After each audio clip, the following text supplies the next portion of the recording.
Memasuki H-3 Idul Fitri tahun ini, arus mudik jalan yang terpantau di Jalan Tol Palembang Kayu Agung masih normal dan belum menunjukkan kepadatan baik di gerbang tol Palembang Kayu Agung pada Jumat 29 April. Terpantau arus kendaraan yang melintas dari ruas tol Palembang Kayu Agung sepanjang 43 km lengang dengan antrean yang belum terlalu panjang.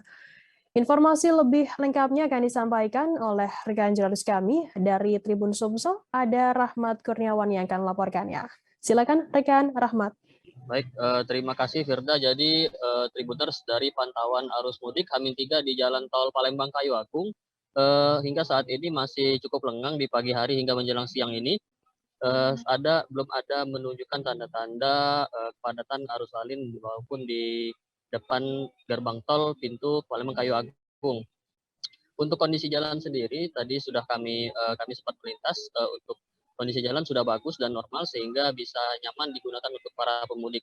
Dari informasi yang kami himpun, manajer operasi waskita tol Palembang Sriwijaya Sabda Mukti mengatakan bahwa untuk hari ini prediksi jumlah kendaraan yang masuk yang melintas maksud kami di tol Palembang Kayu Agung bisa mencapai 17.000 kendaraan per hari.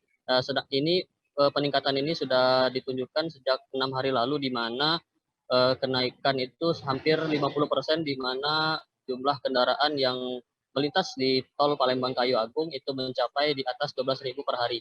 Untuk puncak diprediksi akan berlangsung besok, di mana dari pihak waskita sendiri memprediksi ada sekitar 18.000 kendaraan yang masuk melalui tol Palembang Kayu Agung. Dan untuk jamnya sendiri itu diperkirakan antara petang hingga menjelang malam. Demikian Firda yang dapat kami sampaikan.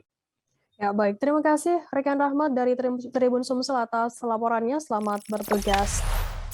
Jangan lupa subscribe, share, komen, dan like ya.